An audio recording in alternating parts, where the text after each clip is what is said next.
नमस्कार दोस्तों, सुबह के 8 बज गए हैं और मैं आपके साथ जुड़ चुका हूं। अगले आधे घंटे तक हमारी आपकी बातचीत चलती रहेगी। उम्मीद करता हूं कि मेरे प्रिय जो दर्शक हैं, जो हमारे यूपी न्यूज़ के सब्सक्राइबर हैं, वो भी हमारे साथ जुड़ चुके हैं। जो लोग जुड़ गए हैं उनको मेरा नमस्कार है, जो लोग बाद में जुड़ेंगे उनको भी मेरा नमस्कार है। आप देख रहे हैं यूपी न्यूज़ 9 यूट्यूब पे और फेसबुक पे यूपी न्यूज़ 9 इंडिया। तो दोस्तों, आज बात शुरू करते हैं बच्चन साहब से। जी हाँ, बच्चन साहब ने जो उनका बंगला है जुहू में, प्रतीक्षा नाम तो सुना होगा आपने। 2 बंगले हैं उनके जुहू में, प्रतीक्षा और जलसा। तो प्रतीक्षा बंगला जिसमें वो काफ़ी समय तक रहे हैं अपने माता पिता के साथ, जो है पहला शायद बंगला उन्होंने वही खरीदा था। जुहू में है ये शानदार बंगला। उस बंगले को अपनी बेटी श्वेता नंदा को गिफ्ट डीड कर दिया है। जी हाँ, अब इस बंगले की मालकिन जो है वो उनकी बेटी श्वेता नंदा होंगी। आपको पता है कि अमिताभ बच्चन साहब के 2 बच्चे हैं, एक बेटा अभिषेक बच्चन और बेटी श्वेता।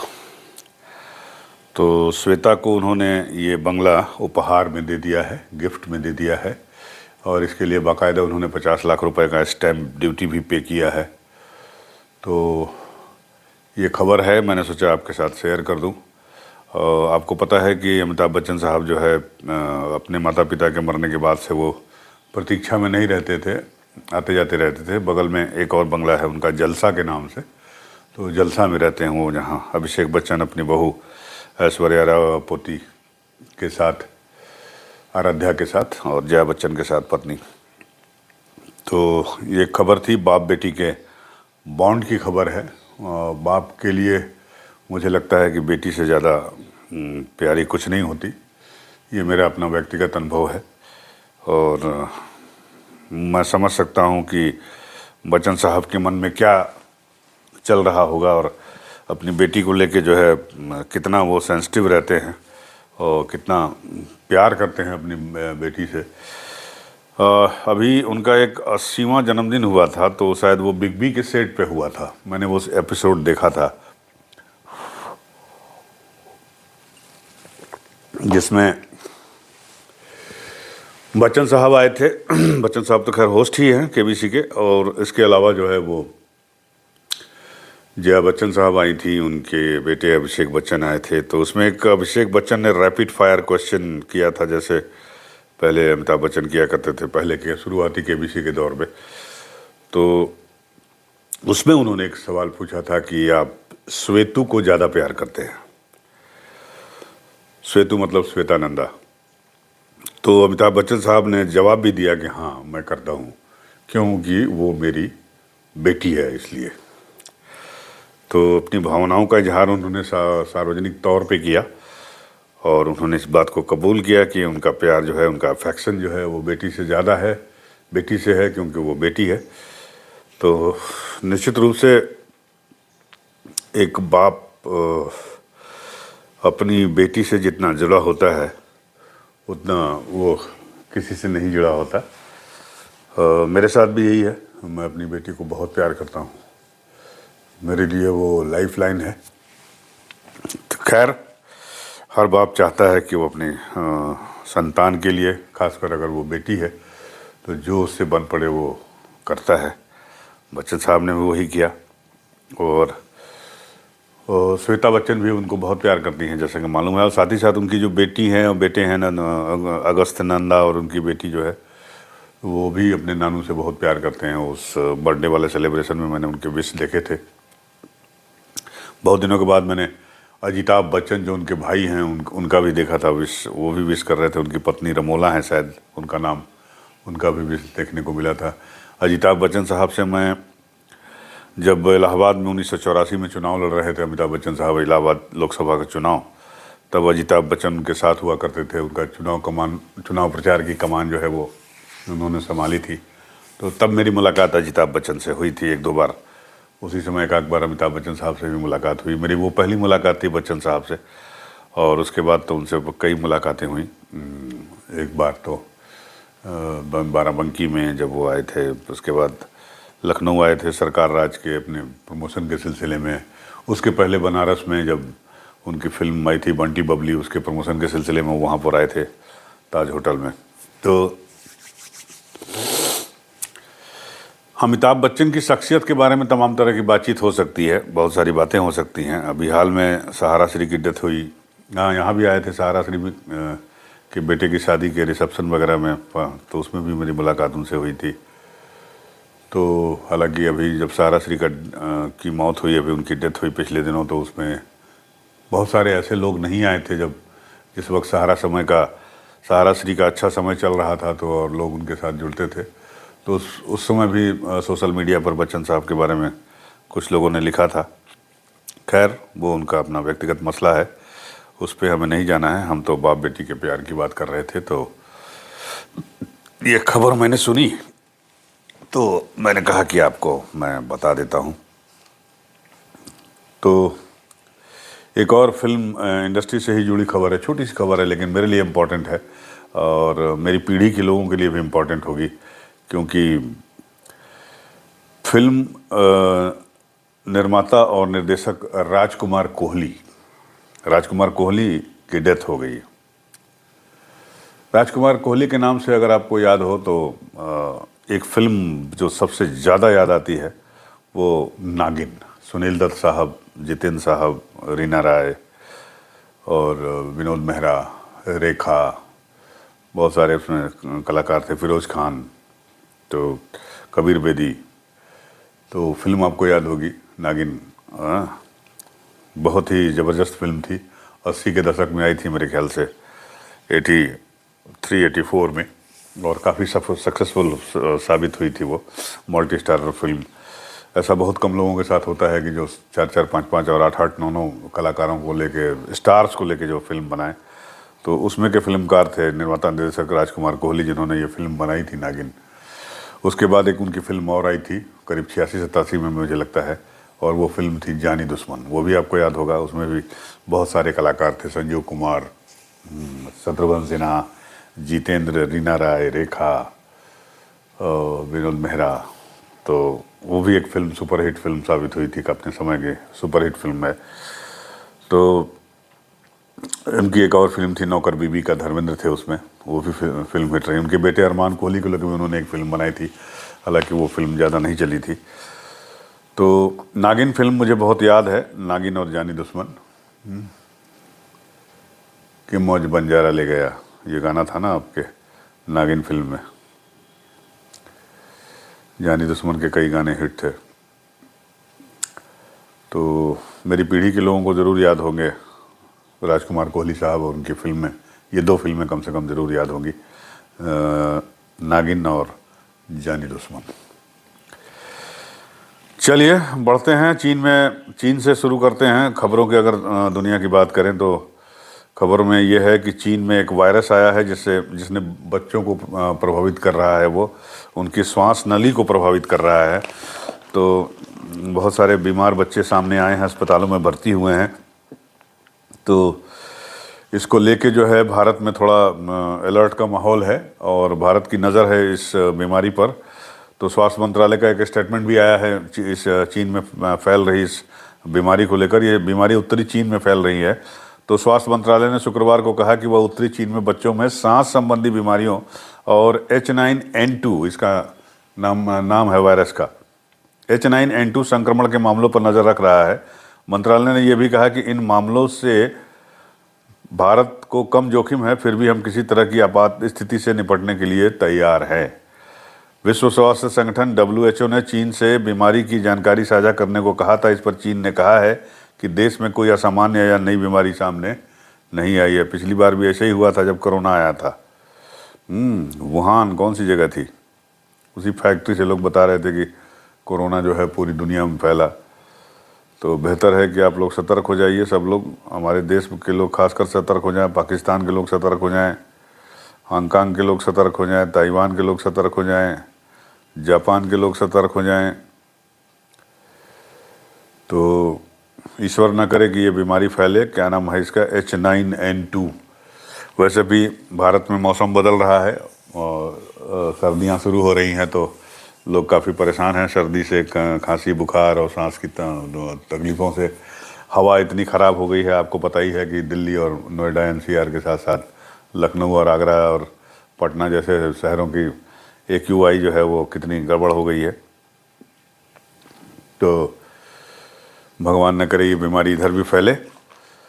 तो बहरहाल नज़र इस पे बनी हुई है हेल्थ मिनिस्ट्री की, हमारी भी नज़र बनी रहेगी। अगर ऐसा कुछ होता है तो मैं ये खबर आप तक ज़रूर सुनाऊंगा। तो चाइना से आते हैं पहाड़ पे, उत्तराखंड में, भारत के उत्तराखंड में जो रेस्क्यू ऑपरेशन चल रहा है, टनल में जो फंसे मज़दूर हैं 41 मज़दूर, उनको निकालने का जो रेस्क्यू ऑपरेशन चल रहा है। ऑगर मशीन जो आई थी अमेरिका से, उसमें जो है ड्रिलिंग रोक दी गई एक बार कल शाम को। कल शुक्रवार था, कल शाम को उम्मीद की जा रही थी कि कल शाम तक या आज सुबह तक बंधकों को निकाल दिया जाएगा। और 10 या 8 या 10 या 12 फीट सिर्फ दूर थे, लेकिन ऑगर मशीन का प्लेटफॉर्म हिलने लगा, कहीं मामला फंस गया, कुछ मेटल वगैरह आ गया रास्ते में जो ड्रिलिंग हो रही थी उसकी वजह से। तो वो ड्रिलिंग रोकनी पड़ी और श्रमिकों का इंतज़ार जो है वो और बढ़ गया है। उत्तराखंड सुरंग हादसे के 13वें दिन शुक्रवार की शाम एक बार फिर ड्रिलिंग का काम शुरू हुआ, लेकिन मशीन के सामने बाधा आ गई। अमेरिकी ऑगर मशीन के सामने सरिया और लोहे के पाइप आ गए। अभी 47 मीटर तक ड्रिलिंग हुई है। नेशनल डिजास्टर मैनेजमेंट अथॉरिटी ने बताया कि गुरुवार से ड्रिलिंग में कोई और प्रगति नहीं हुई थी। लगभग 15 मीटर की ड्रिलिंग बाकी है सुरंग के। हालांकि सुरंग के अंदर जो मजदूर हैं वो सुरक्षित हैं। तो सीएम धामी भी कल वहाँ पहुँचे थे, तो उन्होंने फिर वो देखा वखा, सुना उना, समझा उसको। उसके बाद उन्होंने कहा कि साहब देखिए, जल्दी से जल्दी ऑपरेशन पूरा हो जाएगा। और आगे जो है, चूँकि वो मेटल का पीस आ गया था ड्रिलिंग के दौरान, इसलिए उसकी वजह से जो है ये ड्रिलिंग रोकनी पड़ी। वो मेटल बरामद मतलब हटा दिया गया है और उसके बाद जो है ड्रिलिंग शुरू होगी। तो आज कुछ पिक्चर क्लियर हो पाएगी। इस बीच जो प्रधानमंत्री नरेंद्र मोदी हैं, उन्होंने इनका हालचाल पूछा है मज़दूरों का कि भाई क्या हालचाल है और क्या दिक्कत आ रही है रेस्क्यू ऑपरेशन में। हालांकि एक बगल में 10 इंच का पाइप जो है बनाया गया है, उससे खाना पानी सब जा रहा है मज़दूरों को। तो पीएम ने ये भी आश्वासन दिया सीएम धामी को कि भाई अगर आपको कोई भी चीज़ चाहिए होगी इस रेस्क्यू ऑपरेशन के लिए, किसी तरह की ज़रूरत होगी, तो वो बेहिचक उनसे कहें और केंद्र सरकार जो है उसे तुरंत मुहैया कराएगी। तो इसी बारे में थोड़ा सा पीछे इनके जो है, उन्होंने अपने बैक पेज पे ये खबर छापी है। लोहे के गर्डर से सरिया पाइप हर बाधा पार कर बचाव अभियान जारी है। और हम भी ईश्वर से प्रार्थना करते हैं कि रेस्क्यू ऑपरेशन जो ये चल रहा है ये सफल हो जाए और मज़दूरों की जान बच जाए। तो पूरा देश इनके बाहर निकलने का इंतज़ार कर रहा है, लेकिन एक के बाद एक दूसरी मुसीबतें आ रही हैं। तो उसकी वजह से जो है ये रेस्क्यू ऑपरेशन में थोड़ी सी बाधा आ रही है। शुक्रवार को पूरा दिन जो है टेक्नीशियन टनल के लिए रास्ता बना रहे थे। और जो ministry and transport and highways में एडिशनल सेक्रेटरी हैं महमूद अहमद, इनका कहना है कि 46.8 मीटर की ड्रिलिंग हो चुकी है। इसके बाद मशीन में धातु के टुकड़े फंसने से ड्रिलिंग रोकी गई। टुकड़ों को पाइप के मुहाने से हटाना पड़ा। इसके बाद फिर पाइप के आखिरी सिरे में धातु के टुकड़े फंस गए जिनसे पाइप को नुकसान हुआ। फिर एक 1.2 मीटर पाइप काट कर निकालना पड़ा। मजदूर करीब 70 मीटर की दूरी पर हैं, यानी 15 मीटर की खुदाई अभी बाकी है। आज हो पाएगा कि नहीं हो पाएगा ये देखना होगा। वहाँ एम्बुलेंस वगैरह सब तैनात है। 41 एम्बुलेंस वहाँ पे खड़ी है, डॉक्टर्स खड़े हैं, सारे NDRF SDRF की टीमें खड़ी हैं। और बाकायदा इनका एक अभ्यास भी हुआ कि किस तरह से वो अंदर जाकर एक एक करके उनको निकालेंगे। अब जो बचाव एजेंसी उत्तरकाशी में जुटी हुई हैं सुरंग में, तो उनका कहना है कि मज़दूरों को सुरक्षित बाहर निकालने के लिए बेस्ट टेक्निक का इस्तेमाल हो रहा है।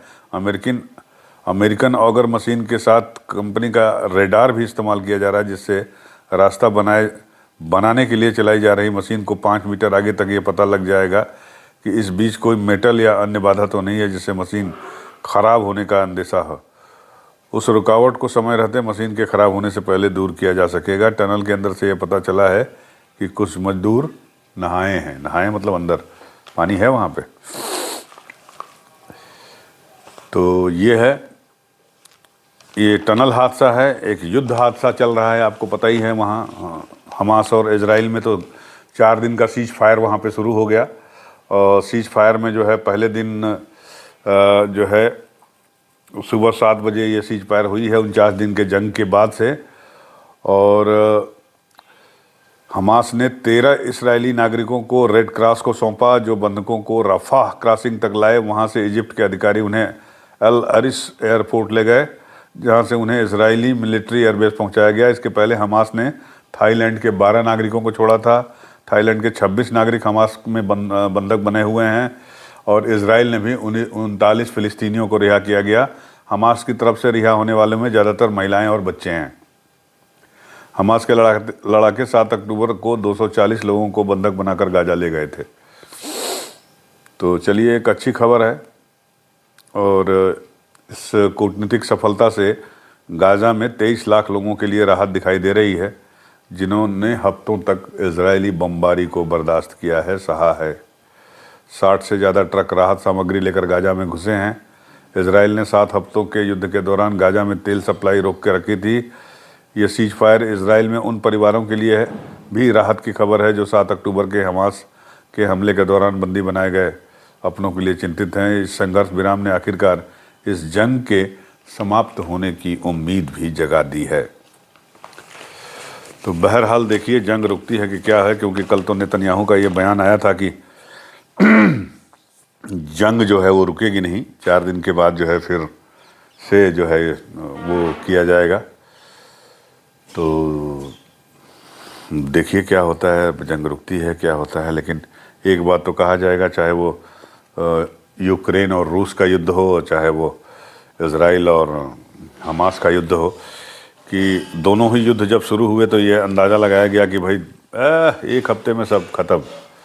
लेकिन यूक्रेन और रसिया का युद्ध साल क्या, मुझे क्या लगता है इस बार 2 साल हो जाएगा, दिसंबर में से चल रहा है। और ये भी जो है 49 दिन, मैंने आपको बताया 49 दिन के बाद ये सीज फायर हुआ है। तो 49 दिन में भी नुकसान तो बहुत हुआ, 14,000 लोग मारे गए। लेकिन इजराइल पूरी तरह से जो है, एक वो कहा जा रहा था कि ना कि नेस्तनाबूद कर देगा वो, लेकिन कर नहीं पाया। हमास के लड़ाके भी जो है उन्होंने ज़बरदस्त जो है वो जवाबी कार्रवाई की है। बहरहाल युद्ध ख़त्म हो जाए, हम तो यही चाहते हैं, शांति बहाल हो इस इलाके में। आपस में बातचीत करके इस जो समस्या चली आ रही है 70-80 सालों से, तो उस समस्या का भी समाधान हो, कोई समाधान खोजा जाए। जैसा कि हमारे देश में पीएम साहब ने कहा भी कि जो है एक स्वतंत्र फ़िलिस्तीन राष्ट्र की स्थापना को भारत जो है समर्थन देता है अपना, और युद्ध जो है कहीं और दूसरे इलाकों में नहीं फैलना चाहिए। और इसका कोई अमिकेबल सॉल्यूशन जो है, सर्वमान्य समझौता एक हो जाना चाहिए। तो चलिए, युद्ध से आते हैं और तानाशाही से आते हैं लोकतंत्र पे। लोकतंत्र के आज महापर्व है राजस्थान में। आज 25 नवंबर है। 25 नवंबर को राजस्थान की जनता जो है वो अपना वोट डालेगी आज, आपको पता है। तो हमारे पीएम साहब ने उस पर वो भी किया है, ट्वीट मतलब एक्स पे पोस्ट भी किया है कि भाई ज़्यादा से ज़्यादा संख्या में लोग निकलें और वोट दें। तो देखना है कि राजस्थान के जनता जो है वो किसको वोट देती है और कितनी वोटिंग होती है राजस्थान में। उम्मीद की जा रही है कि अच्छी वोटिंग होगी और राजस्थान का रण किस करवट बैठेगा वो आज मुझे लगता है कि आज की वोटिंग ट्रेंड से पता चल जाएगा। और कल मैंने कहा था कि आज हो सकता है कि ओपिनियन पोल वगैरह आए या एग्जिट पोल वगैरह आए, लेकिन ऐसा होगा नहीं अभी, क्योंकि मुझे लगता है कि जो तेलंगाना का वोटिंग है वो भी है, उसके होने के बाद ही जो है मुझे लगता है कि ये एग्जिट पोल वगैरह सामने आएंगे। तो all the best Ashok Gehlot ji, all the best JP Nadda साहब, नरेंद्र मोदी साहब, अमित शाह साहब, और मैं तो वसुंधरा राजे को भी बधाई दूंगा कि उनकी वजह से ये चुनाव बड़ा दिलचस्प रहा, बड़ा चर्चा में रहा। और कांग्रेस को पूरी उम्मीद है कि वो सत्ता को रिटेन करेगी लेकिन राजस्थान का इतिहास रहा है कि सत्ता रिटेन नहीं हुई है। इस बार चूँकि गहलोत बनाम वसुंधरा नहीं है, इसलिए हो सकता है, कहने वाले ये कह रहे हैं कि कांग्रेस रिटेन कर ले, और ये भी हो सकता है कि इतिहास अपने आप को दोहराए और कांग्रेस सत्ता से बाहर हो जाए। सत्ता से बाहर होने पर बीजेपी अगर पावर में आती है तो ये भी देखना बड़ा दिलचस्प होगा कि नड्डा, शाह और मोदी साहब की जो तिकड़ी है ये किसको वहाँ पर मुख्यमंत्री का ताज सौंपती है। तो सारी चीज़ें जो है वो 3 दिसंबर के बाद पता चलेंगी, जब 3 दिसंबर को चुनाव के नतीजे आएंगे। बहरहाल यूपी न्यूज़ के लोग, जो लोग देखते हैं राजस्थान के शहरों में, किसी भी शहर में, उनसे हमारी अपील है कि ज़रूर वोट देने जाएं, बाहर जाएं, हाँ, और वोट देकर आएँ। अपने साथ साथ अपने दोस्त मित्रों, रिश्तेदारों, सबको वोट देने के लिए प्रोत्साहित करें। सही उम्मीदवार का चयन करें, सही पार्टी का चयन करें। जो उम्मीदवार, जो पार्टी आपको लगती है कि आपके शहर के लिए, आपके इलाके के लिए बेहतर काम कर सकती है, आप उसको चुनिए। आप चाहे कैंडिडेट के आधार पर वोट दीजिए, चाहे पार्टी की लाइन पर वोट दीजिए, लेकिन जो आपके लिए सर्वश्रेष्ठ है उसी आधार पर वोट दीजिए। यही हम आपसे उम्मीद करते हैं, यही हम आपसे विनती करते हैं। तो चलिए बढ़ते हैं थोड़ा सा तेलंगाना पे। तो बीआरएस की सरकार भ्रष्ट है और बीजेपी के राज वाले सरकारें जो हैं ईमानदार हैं, ये हमारे रक्षा मंत्री राजनाथ सिंह का कहना है। हैदराबाद गए थे कल वो तेलंगाना में। केसीआर के नेतृत्व वाली बीआरएस सरकार पर हमला करते हुए दावा किया कि बीजेपी शासित राज्यों में कोई भी भ्रष्टाचार का आरोप नहीं लगा सकता, लेकिन बीआरएस सरकार में भ्रष्टाचार का बोलबाला है। बीजेपी और कांग्रेस के चक्रव्यूह में घिर गए हैं बेचारे केसीआर।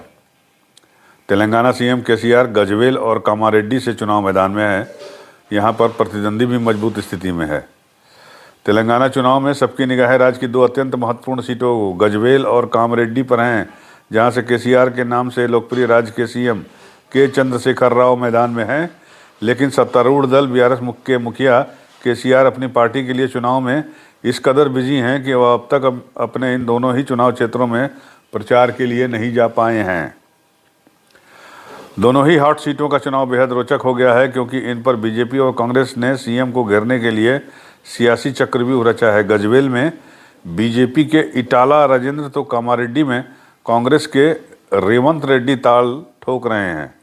तेलंगाना आंदोलन में केसीआर के साथ रहे इटाला में उनकी सरकार में स्वास्थ्य और वित्त विभाग संभाल चुके हैं इटाला साहब। 2021 में एक जमीन घोटाले के आरोप में केसीआर ने उन्हें पार्टी से बाहर का रास्ता दिखा दिया था। इसके बाद वह बीजेपी में चले गए। दिलचस्प है कि सीएम के अलावा बाकी दोनों उम्मीदवार भी मौजूदा चुनाव में 2-2 सीटों पर अपनी किस्मत आजमा रहे हैं। बीजेपी उम्मीदवार राजेंद्र गजवेल के अलावा करीमनगर जिले की हुजूराबाद सीट से भी चुनावी मुकाबले में हैं, तो वहीं रेवंत रेड्डी कामारेड्डी के अलावा कोंडागल से भी चुनाव लड़ रहे हैं। तीसरी बार सत्ता पाने के लिए लड़ रहे केसीआर के 2 सीटों से उतरने को लेकर भी लोग बातें कर रहे हैं। कुछ लोगों का मानना है कि 9 साल की एंटी इनकम्बेंसी से आशंकित होकर उन्होंने कामारेड्डी का रुख किया है। तो वहीं एक दलील यह भी सामने आ रही है कि वह अपनी बेटी के कविता के लिए ये सीट तैयार कर रहे हैं कि कविता को भी ईडी और जो है सीबीआई वगैरह का सामना करना पड़ रहा है। उनके ऊपर भी तलवार लटके पूछताछ मेरे ख्याल से हुई भी थी एक बार। तो 5 राज्यों के चुनाव में आज चौथा रण है। चौथा मतलब आज वोटिंग का राजस्थान में हो गया, 3 तो हो गए आपके, छत्तीसगढ़ हो गया, मध्य प्रदेश हो गया, मिजोरम हो गया। अब ये राजस्थान का आज हो जाएगा, उसके बाद तेलंगाना का होगा और उसके बाद 3 तारीख को आप इंतज़ार करिए। 3 तारीख को रिजल्ट आएगा। अपने अपने जो आकलन हैं आपके तमाम तरह से, अगर आप राजस्थान में हैं तो या कहीं बाहर हैं तो आपने जो न्यूज़ देखी है, सोशल मीडिया पर लोगों की रिपोर्टिंग देखी है, टीवी में रिपोर्टिंग देखी है, तो उसके आधार पर अपनी राय ज़रूर बताइए और हमें लिखिए कमेंट बॉक्स में। तो मुझे लगता है आज के लिए इतना काफ़ी है। आपको ये कार्यक्रम पसंद आता है, आप हमारे साथ जुड़ते हैं, हमें भी अच्छा लगता है। तो आप लोग हमारे कार्यक्रम को देखते ज़रूर हैं, लेकिन आप लोगों से विनती है कि आप लोग देखने के साथ साथ इसे लाइक और सब्सक्राइब करना ना भूलें। आप लोग भूल जाते हैं और इसीलिए मुझे बार बार आपको याद दिलाना पड़ता है। तो बहरहाल अब मुझे लगता है कि इस वीडियो में इतना ही, आज के लिए इतना काफ़ी है और मिलते हैं तमाम वीडियो में आपके साथ अगले वीडियो में। और आप बने रहिए हमारे साथ, अपना प्यार बनाए रखिए। आज के लिए बस इतना ही। नमस्कार।